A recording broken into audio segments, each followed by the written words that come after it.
চেতনা 24.tv সত্যের পক্ষে আমরা নির্ভীক।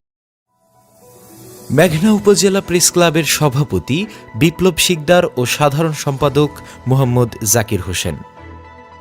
কুমিল্লার মেঘনা উপজেলা প্রেস ক্লাবের দ্বিবার্ষিক নির্বাচনে দৈনিক আজকের পত্রিকার মেঘনা প্রতিনিধি মাহমুদুল হাসান বিপ্লব শিকদার, সভাপতি দৈনিক বাংলা খবর প্রতিদিনের মেঘনা প্রতিনিধি ও গাজী টিভির senior video editor Mohammad Zakir Hossain, সাধারণ সম্পাদক ও দৈনিক আমাদের নতুন সময়ের মোহাম্মদ ইমাম হোসেন সাংগঠনিক সম্পাদক পদে নির্বাচিত হয়েছে।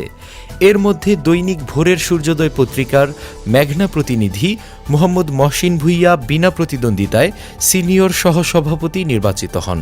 ১৯ এপ্রিল শুক্রবার সকাল ১০টার দিকে ক্লাবের হলরুমে ১৯ জন সদ্য সদস্যদের ভোট গ্রহণের মধ্য দিয়ে প্রধান নির্বাচন কমিশনার সিনিয়র সাংবাদিক মোহাম্মদ ইসমাইল হোসেন মানিক, কমিশনার আলম শাহ অয়ন ও কমিশনার মোহাম্মদ মমিনুল ইসলামের তত্ত্বাবধানে গোপন ব্যালটের মাধ্যমে এ নির্বাচন অনুষ্ঠিত হয়। এতে প্রতিদ্বন্দ্বী প্রার্থী দৈনিক সংবাদ পত্রিকার মেঘনা প্রতিনিধি আব্দুল মালেককে হারিয়ে সভাপতি পদে ১০ ভোট পেয়ে নির্বাচিত হন মাহমুদুল হাসান বিপ্লব শিকদার।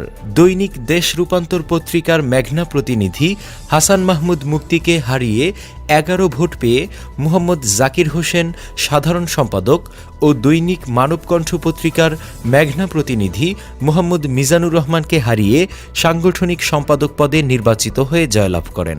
এ সময় সদস্যদের মধ্যে উপস্থিত ছিলেন সিনিয়র সাংবাদিক আলমগীর হোসেন, মোহাম্মদ জাহাঙ্গীর আলম, মোহাম্মদ শহীদুজ্জামান রনি, মোহাম্মদ ইব্রাহিম খলিল মোল্লা, নাইমুল ইসলাম শহীদ, মোহাম্মদ আলাউদ্দিন, মোহাম্মদ নাজমুল হোসেন, মোহাম্মদ নাজিমুদ্দিন ও সেলিম আহমেদ প্রমুখ। মোহাম্মদ মমিনুল ইসলাম, মেঘনা। চেতনা 24.tv সত্যের পক্ষে আমরা নির্ভীক।